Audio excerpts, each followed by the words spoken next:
आप देख रहे हैं यूडीसेट वन और मैं हूं डॉक्टर संजय कुमार। सीबीएसई कक्षा 10 क्षितिज भाग 2 पाठ संख्या 2 राम लक्ष्मण परशुराम संवाद पाठ को हम लोग पढ़ेंगे।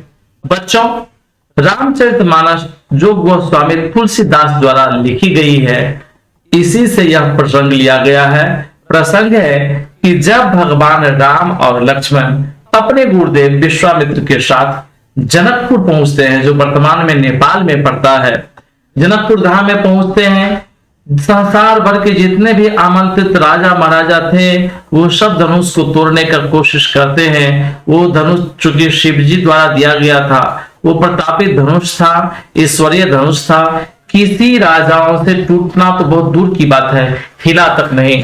भगवान राम उस धनुष को तोड़ दिए और धनुष को टूटते ही विवाह होने की क्या है कि परंपरा आरंभ होना ही था कि धनुष टूटने की आवाज को सुनकर महेंद्रगिरी पर तपस्या कर रहे परशुराम ऋषि थे, वे जग गए और उनको लग गया कि यह आवाज तो शिव धनुष टूटने की ही है।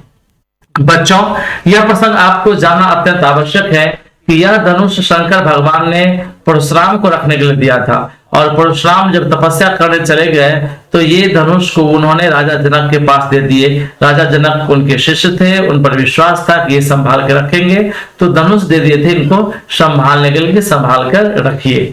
और ये तपस्या कर रहे थे। जब धनुष टूटने की आवाज सुनी तो इनको लग गया कि अवश्य शिव धनुष को क्षति पहुंचाया गया है या यहाँ आ जाते हैं। जब परशुराम सभा में पहुंचते हैं, राजा जनक के सभा में, और टूटे हुए धनुष को देखते हैं, तमाम राजाओं को देखते हैं, तो परशुराम के पहुंचते ही जितने भी राजा हैं वो शोक संतप्त हो जाते हैं उनके रौद्र रूप देख करके। बाकी जितने भी ऋषि महात्मा थे, स्वयं राजा जनक भी परशुराम के रौद्र रूप को देख करके अचंभित हो जाते हैं, डर जाते हैं। और आते ही क्या है कि परशुराम क्रोधित होकर पूछते हैं इस धनुष को किसने तोड़ा, तो भगवान राम उसको जवाब देते हैं। यहां से प्रसंग आरंभ होता है। क्या जवाब देते हैं? नाथ संबुधन भंजनिहारा होई, नाथ संबुधन भंजनिहारा होई है क्यों एक दास तुम्हारा, आय सुकाह कहिए कि न मोही, सुनि ऋषाय बोले मुनि को ही। तो भगवान राम क्या कहते हैं? नाथ संबुधन भंजनिहारा, कि हे प्रभु, जब परशुराम पूछते हैं कि इस धनुष को किसने तोड़ा, सभी लोग चुप लगा जाते हैं, कोई बोलते नहीं है। परशुराम चूंकि इतने गुस्सैल थे, उनका मानना था कि धरती को कितने बार न हम क्षत्रिय विहीन कर दिए, राजा पर को संहार कर दिए, इसलिए डर से किसी ने बोला नहीं। तो राम भगवान जाकर के बोलते हैं कि नाथ शंभुधनु भंजनिहारा, शंभु अर्थात शंकर के जो धनुष है, इसको तोड़ने के साहस कौन कर सकता है? वही है क्यों एक दास तुम्हारा, कोई दास ही ऐसा कर सकता है, अर्थात आपके दास के अलावा किसी की ऐसी हिम्मत कहां होगी। आय सुकाह कहिए किन मोही, सुनि ऋषाय बोले मुनि को ही। और बोलते हैं कि बताइए कि किस वजह से आप कष्ट किए और यहां तक आप पहुंच गए। तो ऋषि क्या बोलते हैं कि सेवक हो ये जो करे सेवकाई, अरि करनी करी करही लड़ाई। परशुराम जी क्या कहते हैं? सेवक वही होता है जो सेवा करता है। अरि करनी, अरि मतलब होता है दुश्मन, शत्रु, जो दुश्मन जैसा व्यवहार करे, लड़ाई करे, वह सेवक कहां से हो गया? सुनहु राम जय शिव धनु तोरा, सहस बाहु सम सोरिप मोरा। हे राम सुनो, जो शिव धनुष तोड़ा होगा, सुनहु राम जय शिव धनु तोड़ा, हे राम सुनो, जिसने शिव धनुष तोड़ा होगा, सहस्त्र बाहु सम सोरिप मोरा। सहस्त्र बाहु एक राजा था जिसके सहस्त्र बाहों को इन्होंने काट दिए थे परशुराम ने, इसलिए कहा कि सहस्त्र बाहु सम सो रिपु मोरा। रिपु अर्थात राजा, वह राजा मेरा उसी प्रकार के दुश्मन होगा। सो बिलगाव बिहाय समाजा, न तुम्हारे जय हे सब राजा। और सबको संबोधित करते हुए परशुराम जी क्या कहते हैं? सो बिलगाव बिहाय समाजा। चूंकि आप लोग पहले से बैठे हुए हैं, आप लोग जानते हैं, तुम लोग जान रहे हो कि शिव धनुष को किसने तोड़ा है, इसलिए बेहतर यही होगा सभी राजाओं को संबोधित करते हुए परशुराम जी कहते हैं कि जो शिव धनुष को तोड़ा है उसको आप लोग ही खुद ही धक्का देके अपने से बाहर कर दीजिए, केवल मैं उसी का संहार करूंगा तो बाकी सब लोग बच जाएंगे। नहीं तो अपराधी को यदि नहीं बताया अगर किसने ऐसा किया है तो हम यहाँ सबको मार डालेंगे। इसमें वो अपराधी भी अपने आप मारा जाएगा। भले ही एक अपराधी को हमको मारने के लिए सबको मारना पड़े, लेकिन हम सबको मार देंगे और सब हमारा उसी प्रकार का दुश्मन होगा। सुनी मुनि बचन लखन मुस्काने, बोले परसु धनहि अवमाने, बहु धनहि तोरी लड़काई, कबहु न असे रिस किन्न गोसाई, हे धनु पर ममता के हेतु, सुनि रिसाय कह भृगुकुल केतु। अब क्या देखिए, भगवान राम तो कह ही रहे हैं कि कोई आपका ही सेवक इसको तोड़े होंगे। मुनि बोलते हैं कि सेवक हुआ होता है जो सेविकाई करता है, जो सेवा करता है, हरि करनी कर करता, दुश्मन जैसा व्यवहार करके कोई सेवक नहीं हो सकता है। इतना तो बातचीत चल ही रही थी, अपराधी को बिलगाने की बात चल रही थी। इसी बीच में लखन लाल उसमें कूद पड़े, वो मुस्कुराने लगे। सभी राजा शोक संतप्त थे, राजा जनक भी दुखी और आहत थे कि कितनी परिश्रम के बाद यह दामाद मिला जो शिव धनुष को तोड़कर सीता से विवाह करने को क्या कि आगे बढ़ेंगे। और ये देखिए ये कौन सी जो है आफत आ पड़ी। इसी बीच लखन मुस्का के बोलते हैं कि बोले परसु धरहि अवमाने की, हे ऋषि ये फरसा आप अपने हाथ में रख करके क्यों अपमान कर रहे हैं फरसा को। बरु धनहि तो रही लड़काई, कि बचपन में हम बहुत सारे धनुष को तोड़ दिए, ऐसा गुस्सा किसी ने किया, किसी ने हम रोका नहीं। यही धनु पर ममता के हेतु, सुनि रिसाय का भृगुकुल केतु। लक्ष्मण कहते हैं कि इस धनुष पर आपका इतना ममता क्यों है, टूटेंगे तो टूट गया। अब देखिए, अब भृगुकुल केतु, भृगुकुल के बालक परशुराम बोलते हैं गुस्सा करके, अरे नृप बालक काल बस बोलत तो ही न समार, धन ही सम त्रिपुरारी धनु विदित सकल संसार। वो बोलते हैं गए राजा के छोकरा, तुम काल बस, तुम्हारे पर काल समा गया है, तुम्हारा मृत्यु तुम्हारे ऊपर सवार हो गया है, इसीलिए तुम संभाल के नहीं बोल रहे हो। ये तुम जो बोल रहे हो कि बचपन में बहुत धनुष तोड़ दिए, ये शिव धनुष है, त्रिपुरारी के धनुष है, ये संपूर्ण संसार के लोग जानते हैं, ये कोई आम धनुष नहीं है जिस पर हम ममता कर रहे हैं, तुमको रोक रहे हैं। इसे साधारण धनुष समझकर इस धनुष का अपमान तुम कर रहे हो। लखन कहा हंसी हमरे जाना, सुनहु देव सब धनुष समाना, का क्षति लाभ जून धनु तोड़े, देखा राम नयन के भोरे, छुटत छुअत टूट रघुपत ही न दोषु, मुनि बिनु काज करे कतरोसु, बोले चितय परसु की ओरा, रे सच सुनहि सुभावन मोरा, बालक बोली बधाओ नहीं तोहि, केवल मुनि जर जानत मोही। अब परशुराम जी क्या कर रहे हैं, लक्ष्मण लाल बोल दिए कि भाई हमारे लिए तो कोई भी धनुष हो, सब धनुष एक समान है, क्या उसे क्षति और लाभ होता है इससे हमें कोई फर्क नहीं पड़ता है, हम तो खेलते खेलते ऐसे ही तोड़ डालते हैं। भगवान ने तो बचपन में बहुत सारे धनुष को तोड़े हैं, और यहाँ पर किसी ने धनुष तोड़ा कहाँ है। छुअत टूट रघुपति ही न दोषु, वे रघुपति केवल छुए हैं और वो टूट गया, पुराना धनुष था टूट गया। बिनु मुनि काज कर कतरोसु, ये भी मतलब कि इतना गुस्सा क्यों नहीं है भाई।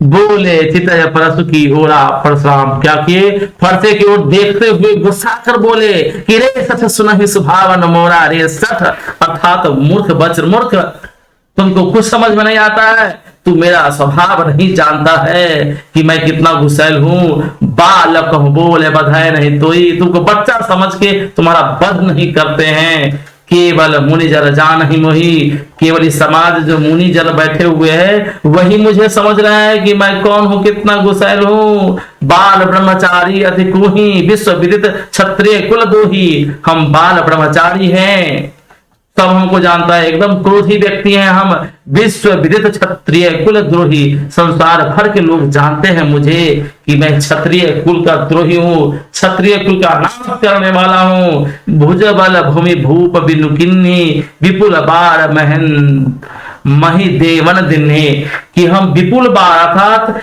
कई बार धरती को क्षत्रिय विहीन कर दिए हैं, सब क्षत्रिय को काट के हटा दिए हैं। और ये धरती मही अर्थात धरती, देवन दिन्हे अर्थात देव रूपी ब्राह्मणों को मैं दान में दे दिया। सहस्त्र बाहु भुज छेदनिहारा, परसो बिलो की मही पर कुमारा। इस परसा का देख रहे हो मही कुमार राजा के पुत्र, इससे हम सहस्त्र बाहों की भुजा को काटे हैं। मातु पिता ही जनि सोच बस, करसी मही किशोर, गर्भण के अर्भक दलन, परस मोर अति घोर।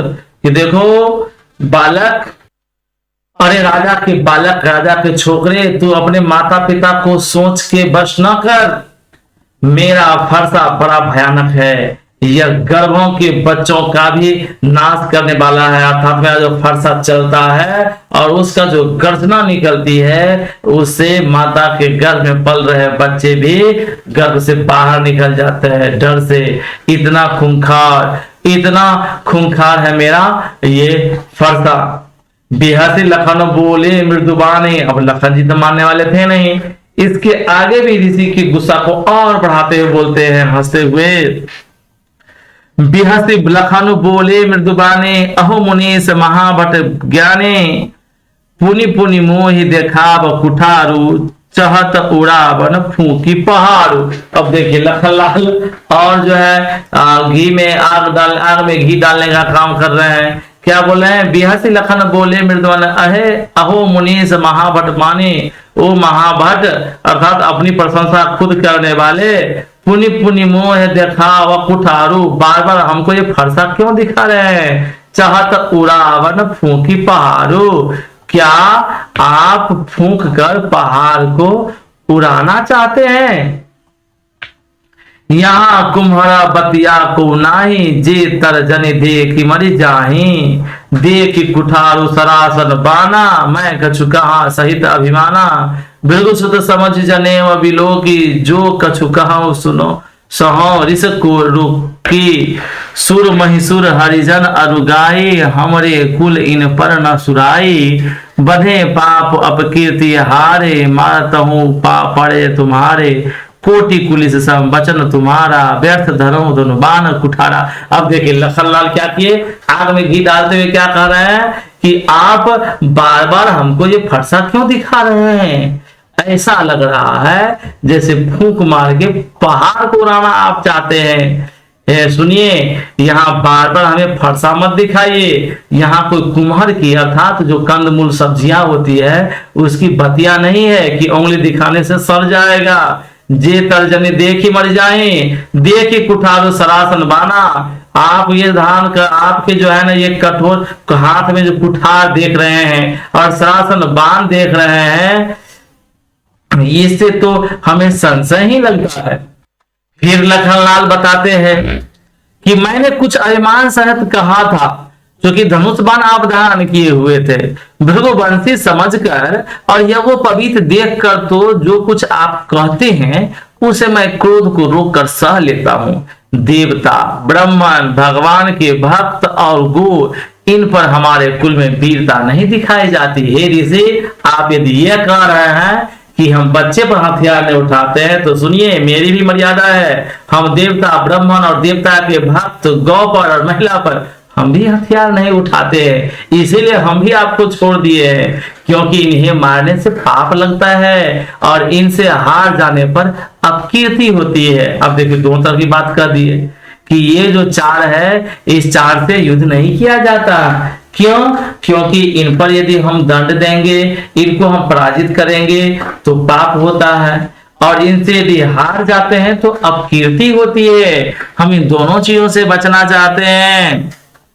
इसलिए आप मारे तो भी आपके पैर ही पड़ना चाहिए। आपका एक एक वचन ही करोड़ों वृक्ष के समान है। धनुष बाण और कुठार तो आप व्यर्थ ही धारण करते हैं। इन्हें देखकर मैंने कुछ अनुचित कहा हो तो उसे हे धीर महामुनि क्षमा कीजिए। यह सुनकर श्री भृगुवंश मणि परशुराम जी क्रोध के साथ गंभीर वाणी बोले। अब देखिए लखनलाल कितनी अपना धमकी भी दे रहे हैं बात में, और उनको बोल भी रहे हैं कि हमें जो है आपके पैर ही पड़ना चाहिए, क्योंकि आपको हम सता भी नहीं सकते और आपसे हारने पर अपकीर्ति होगी। परशुराम जी गुस्सा के अपने गुस्से को समेट कर उन्हें बोलते हैं, क्या बोलते हैं कि कौशिक सुनहु मंद यही बालको, कुटिल काल बस निज कुल घालको, भानु बस राकेश कलंकु, निपट निरंकुश अवधु अशंकु, कालक बल हो यही छन माही, कहो पुकार खोरी मुहि नाही, तुम हट कहो जो चहु उबारा, कही प्रताप बल रोष हमारा, लखन कहो मुनि जस तुम्हारा, तुम ही अछत को वर्ण पारा, अपने मुह मुह आपन करने, बार अनेक भांति बहु भरने, नहीं संतोष त पुनि कछु कहूं, जने रिस रो की दुसह दुख सहूं, बेर व्रते तुम धीर अछोभा, गारी देत न पावहु शोभा, सूर समर करनी करही, कहीं न जना वही आप, विद्यमान रन पाय रिपु, कायर कहीं प्रताप। अब लखन लाल तो एकदम ऋषि को गुस्साने पर ही तुले हुए थे। वो देखिए ये अपना ऋषि बोल रहे हैं विश्वामित्र को, हे विश्वामित्र सुनो, यह बालक बड़ा कुबुद्धि है। चूंकि राम लक्ष्मण किसके साथ गए थे? विश्वामित्र के साथ गए थे, इसीलिए उनको चूंकि बड़े वही हैं, गार्जियन अभी वही है, तो उनको बोलते हैं कि हे विश्वामित्र सुनो, यह बालक बड़ा कुबुद्धि और कुटिल है, काल के वश होकर यह अपने कुल का घातक बन रहा है, यह सूर्य वंश रूपी पूर्ण चंद्र का कलंक है, यह बिल्कुल उदंड मूर्ख और निडर है, अभी क्षण भर में यह काल का ग्रास हो जाएगा।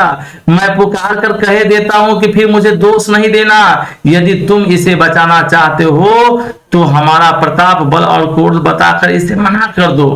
लक्ष्मी जी ने कहा कि हे मुनि, लक्ष्मण जी ने क्या कहा?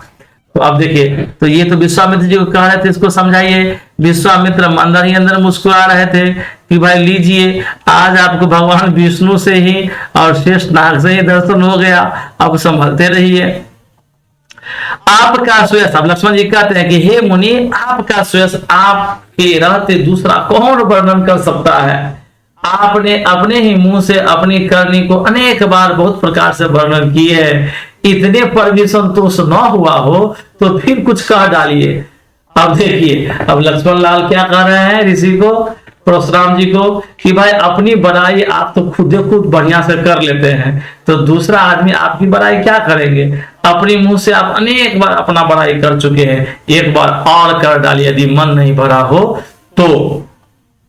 गाली देते शोभा नहीं दे पाते, सूरवीर तो युद्ध में सूरवीरता का प्रदर्शन करते हैं, कहकर अपने को नहीं जनाते, शत्रु को युद्ध में उपस्थित पाकर कायर ही अपने प्रताप की डींग मारा करते हैं। लीजिए, अब तो इनको परशुराम जी को लक्ष्मण जी कायर साबित कर दिए।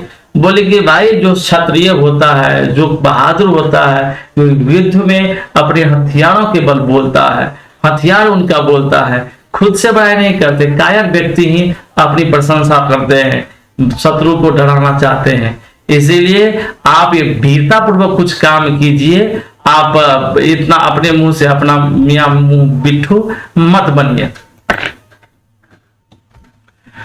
तुम तो कालू हाक जनु लावा, बार बार मोहि लागी बुलावा, सुनत लखन के वचन कठोरा, परस सुधार धरऊ कर घोड़ा, अब जनि देय दोष मोहि लागू, कटुबादी बालको बद जोगु, बालक बिलो की बहुत मैं बाचा, अब ये मनन हार भा साचा, कौशिक कहा क्षमय अपराधु, बाल दोष गुण गुणहीन साधु, खर कुठार मैं अकरुण कोई, आगे अपराधी गुरुदोही, उतर देत छोड़ो बिनु मारे, केवल कौशिक सील तुम्हारे, न तो यही काटी कुठार कटोरे, गुण ही उड़ी न हो तो श्रम थोड़े।